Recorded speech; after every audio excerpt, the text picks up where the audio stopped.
ඖෂධ කාණ්ඩ 3ක් තියෙනවා. මේ ඖෂධ කාණ්ඩ 3න් එක ඖෂධය ගානේ එකම වෙලාවක බිව්වොත් අපේ වකුගඩු වලට හෙන 3ක් ගැහුවා වගේ දැඩි හානියක් වෙන්න පුළුවන්. මේකට අපි කියන්නේ ට්‍රිපල් වැමි කියලා. මේ ඖෂධ කාණ්ඩ අතරේ ලොසාටන්, එනලප්‍රිල්, ඩික්ලොෆිනැක්, HCT වගේ ලංකාවේ බහුලව පාවිච්චි කරන ඖෂධ බොහෝමයක් තියෙනවා. ඒක නිසා ඔබ ප්‍රෙෂර් පැති බොන කෙනෙක් නම් ඔබ අනිවාර්යයෙන්ම මේ වීඩියෝ එක බලන්න ඕනේ. මේ වීඩියෝ එක බලලා මම මේ වීඩියෝ එකේදී කියන්නේ මොකක්ද කියලා හරියට තේරුම් ගත්තොත් ඔබට නිසැකවම ඔබේ වකුගඩුව ආරක්ෂා කරගන්න පුළුවන්. මුලින්ම අපි මේ ඖෂධ කාණ්ඩ 3 ඔබට තේරෙන විදියට පැහැදිලිව වෙන් කරගමු. පළවෙනි ඖෂධ කාණ්ඩයට අයත් වෙන්නේ angiotensin converting enzyme inhibitors කියන ඖෂධ කාණ්ඩයට අයත් වෙන ඖෂධ සහ angiotensin receptor blocker කියන ඖෂධ කාණ්ඩයට අයත් වෙන ඖෂධ.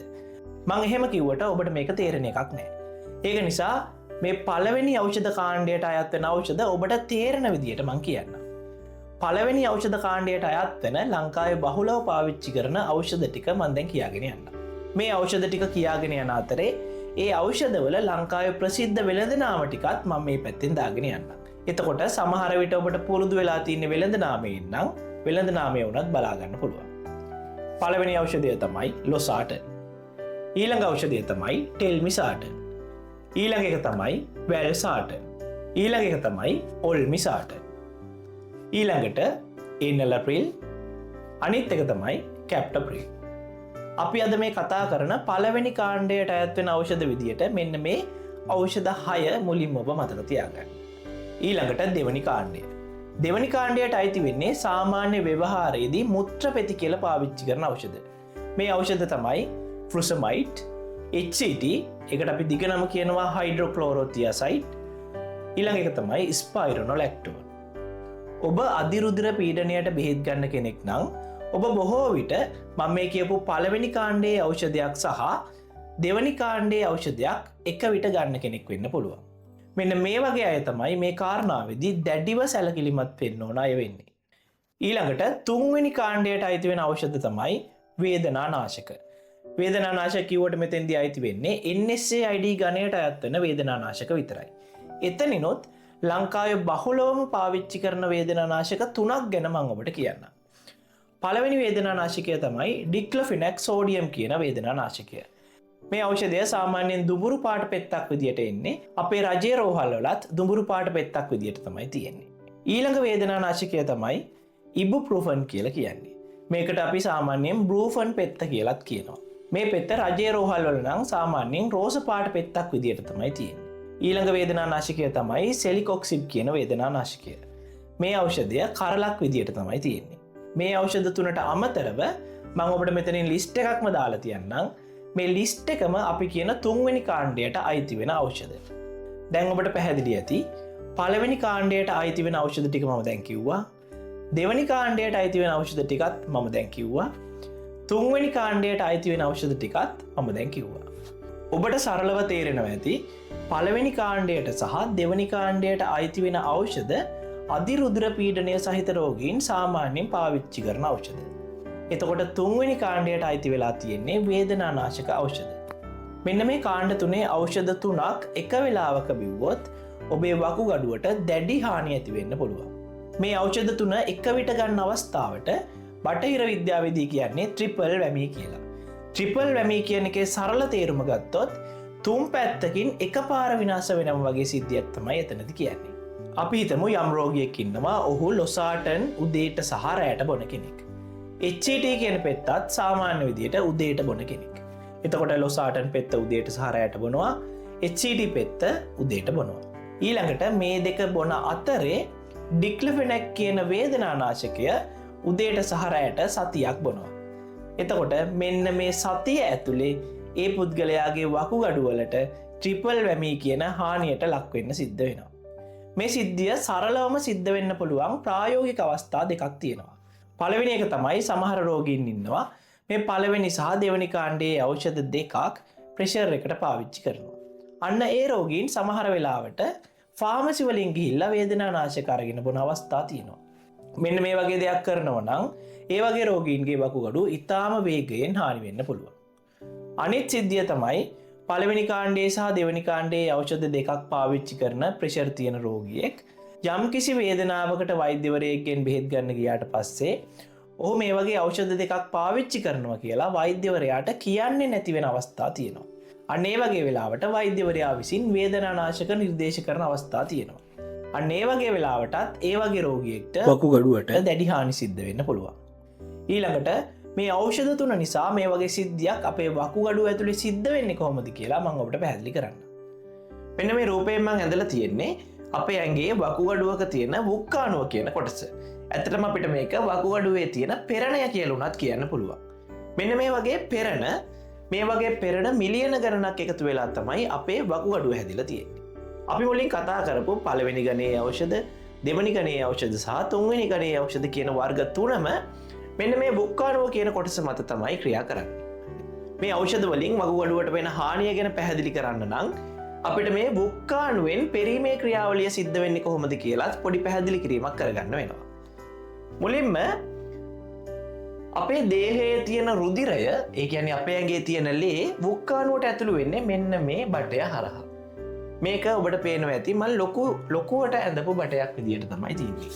ඇතුළට එන බටය ලොකුවට ඇඳලා තියෙනවා, එළියට යන බටය පොඩියට ඇඳලා තියෙනවා. ඊළඟට මෙතන තියෙන්නේ රුධිර කේශනාලිකා ගුලියක්. මේ රුධිර කේශනාලිකා ගුලියේ සිදුරු තියෙනවා. සිදුරු තියෙන නිසා තමයි මේ වගේ පොඩක් සිදුරු තියෙන විදියට ඇඳලා තියෙන්නේ. දැන් අපේ ඇඟේ තියෙන ලේ ටික මෙන්න මෙතනින් ඇතුළට එනවා. ඇතුළට එන්න ලොකු බටයක් තියෙනවා, පිට වෙන්න පොඩි බටයක් තියෙනවා. ඇතුළට ලොකු බටයකින් ලොකු ලේ පරිමාවක් ඇතුළට එනවා. හැබැයි එළියට යන්න තියෙන්නේ පොඩි බටයක්. ඒක නිසා මෙන්න මේ ස්ථානයේ ඇතුලේ පීඩනයක් ඇති වෙනවා. ඒ පීඩනය නිසා ඇතිවන තෙරපුම නිසා මෙතන තියෙන සිදුරු හරහා ලේ ටික මෙන්න මේ බටේ ඇතුළට වැටෙනවා. එතකොට ඊළඟට වෙන දේ තමයි මෙතනින් අනවශ්‍ය රුධිරය ටික මෙතනින් පල්ලෙහාට වැටෙනවා. අවශ්‍ය වැදගත් රුධිරය ටික මෙතනින් නැවත දේහය කරා යනවා. ඊළඟට මෙතෙන්ට වැටෙන ලේ ටික මෙන්න මේ බටය දිගේ ගිහිල්ලා මේ බටය දිගේ දිගටම ගිහිල්ලා මෙන්න මේ කොටසට එකතු වෙනවා. මේ කොටසට එකතු වුණාට පස්සේ මේ කොටස සම්බන්ධ වෙන්නේ අපේ මුත්‍රාශයට. මේ කොටස දිගේ යන අනවශ්‍ය මුත්‍රා ටික මුත්‍රා වලින් අපේ ඇඟින් එළියට පිට කරලා දානවා. ඔබට වකුගඩුවේ තියෙන මෙන්න මේ කොටසෙන් පෙරීමේ ක්‍රියාවලිය සිද්ධ වෙන්නේ කොහොමද කියලා ඔබට දැන් පැහැදිලි ඇති. දැන් තමයි අපේ මාතෘකාවට යන්නේ. අපි පළමු ගණයේ ඖෂධයක් බිව්වට පස්සේ, ඒ කියන්නේ අපි ලොසාටන්, ටෙල්මිසාටන්, කැන්ඩිසාටන්, එනලප්‍රිල්, කැප්ටප්‍රිල් වගේ ඖෂධයක් බිව්වොත් මෙන්න මේ එළියට ලේ ගෙනියන බටය විශාල වෙන්න පටන් ගන්නවා. එළියට ගෙනියන බටය විශාල වෙනවා. පළමු ගණයේ පළමු කොටසේ ඖෂධයක් බිව්වට පස්සේ. ඊළඟට ඔබ හිතන්න අපි දෙවනි ගණයේ ඖෂධයකුත් බිව්වා. අපි දෙවනි ගණයේ ඖෂධ වලට දැම්මේ මුත්‍රාපෙති කියන ඖෂධ. එතකොට මුත්‍රාපෙති වලින් සාමාන්‍යයෙන් වෙන සිද්ධිය ඔබ දන්නවා. මුත්‍රා වැඩිපුර පිට වෙනවා. අපේ ඇඟේ තියෙන ලේ වල තියෙන ප්‍රමාණය අඩු වෙනවා. සාමාන්‍ය මුත්‍රාපෙත්තක් බිව්වට පස්සේ අපේ ඇඟේ තියෙන ලේ වලින් 115ත් අතර ප්‍රමාණයක් අඩු වෙනවා. මේ වගේ අඩුවීමක් සිද්ධ වෙන නිසා ඒක මෙතනට සිද්ධ වෙන බලපෑම තමයි මෙතනින් ඇතුළට එන රුධිරයේ යම්කිසි අඩුවීමක් සිද්ධ වෙනවා. ඒ කියන්නේ දෙවනි ගණයේ ඖෂධයක් බිව්වට පස්සේ මෙතනින් ඇතුළට එන ප්‍රමාණයේ යම්කිසි අඩුවක් වෙනවා. ඊළඟට තුන්වෙනි ගණයේ ඖෂධයක් බිව්වට පස්සේ, ඒ කියන්නේ වේදනානාශක. වේදනානාශකයක් බිව්වට පස්සේ මෙන්න මේ ඇතුළට ලේ ගෙනියන බටය කුඩා වෙන්න පටන් ගන්නවා. දැන් මේ වකුගඩුවට ට්‍රිපල් වැමී කියන සිද්ධිය සිද්ධ වෙලා ඉවරයි. ඒ කියන්නේ මේ වකුගඩුවට එකපාර හෙන තුනක් ගැහුවා වගේ භයානක සිද්ධියක් සිද්ධ වෙලා ඉවරයි. ඔබ බලන්න මෙතනින් ඇතුළට එන රුධිරය පොඩි බටයකින් තමයි එන්නේ. දෙක කාණ්ඩයේ ඖෂධ අපි බීපු නිසා එන රුධිර ප්‍රමාණයත් අඩුයි. හැබැයි එළියට යන්න ලොකු බටයක් තියෙනවා. ඔබ සරලව හිතලා බලන්න. ඇතුළට එන බටය පොඩි, එන රුධිර ප්‍රමාණයත් පොඩි, හැබැයි එළියට යන්න ලොකු බටයක් තියෙනවා. ඒක නිසා එන රුධිරය නිසා මෙතෙන්ට කිසිම තෙරපුමක් ඇති වෙන්නෙත් නැහැ, කිසිම පීඩනයක් ඇති වෙන්නෙත් නැහැ. එන රුධිරය ටික කෙලින්ම මෙතනින් පිට වෙලා යනවා. ඒක නිසා මෙතනින් පහලට රුදිරය ගලායමක් සිද්ධ වෙන්නෙත් නෑ. ඒ කියන්නේ මෙන්න මේ රුදිරය ටික පහලට ගලායමක් සිද්ධ වෙන්නේ නෑ. දැම් මෙතනින් පහලට රුදිරය වැටෙන්නේ නැති නිසා මේ සයිලවලට ලැබෙන පෝෂණය නැති වෙලා යනවා. පෝෂණය නැති වෙලා යන නිසා මෙන්න මේ බටය දිගේ තියෙන සයිල විනාශ වෙන්න පටන් ගන්නවා. මේ විදියට මේ සිද්ධිය ලොකු කාලයක් සිද්ධ වුණොත් මේ වකුගඩුව සම්පූර්ණයෙන් විනාශ වෙන්න වුණත් පුළුවන්. ඔබ ප්‍රෙෂර් ප්‍රතිබොන කෙනෙක් නම් මේ වගේ සිද්ධියක් නොවී ඔබේ වකුගඩු දෙක ආරක්ෂා කරගන්න ඕන නම් ඔබ කරන්න ඕන පළවෙනිම දේ තමයි හිතෙන වෙලාවට ෆාමසි වලින් වේදනානාශක අරගෙන බොන එක නවත්තන්න ඕන. අනිත් එක තමයි ඔබට වේදනානාශකයක් විදිහට පාවිච්චි කරන්න පුළුවන් ඉතා ආරක්ෂිතම වේදනානාශකය වෙන්නේ පැරසිටමෝල්. ඔබට වේදනානාශක ගන්න ඕනම කියලා හිතෙන අවස්ථාවක් ආවොත් ඔබට පුළුවන් ඔබේ වෛද්‍යවරයා හම්බෙලා වෛද්‍යවරයාත් එක්ක කතා කරලා වේදනානාශක යම්කිසි ප්‍රමාණයකින් ගන්න. හැබැයි ඔබ එතනදී සැලකිලිමත් වෙන්න ඕන වෛද්‍යවරයා දෙන මාත්‍රාව ඒ අදාළ කාලයේ විතරක්ම පාවිච්චි කරන්න ඕන. මං හිතනවා මම මෙතන කරපු පැහැදිලි කිරීම සහ මීට කලින් කරපු පැහැදිලි කිරීම එක්ක අද මම පැහැදිලි කරපු ට්‍රිපල් වැමී කියන සිද්ධිය ගැන ඔබට යම්කිසි වැටහීමක් ඇති. ඔබට මේ සම්බන්ධව මොනවා හරි ප්‍රශ්නයක් තියෙනවා නම් ඔබට පුළුවන් පහලින් කමෙන්ට් එකක් දාන්න. ඔබ දන්න යාළුවෙක් හරි ඔබේ හිතවතෙක් හරි ප්‍රෙෂර් ප්‍රතිබොනවා නම් ඔවුන්ටත් මේ වීඩියෝ එක ෂෙයා කරන්න. එතකොට ඔවුන්ටත් පුළුවන් වෙයි ඔවුන්ගේ වකුගඩුව ආරක්ෂා කරගන්න. ට්‍රිපල් වැමී කියන සිද්ධිය පැහැදිලි කරපු මේ වීඩියෝ එකත් අපි මෙතනින් නවත්තනවා. අලුත් දවසක අලුත් බෙහෙත් කතාවක් එක්ක නැවත හමු වනතුරු ඔබට සුබ දවසක්.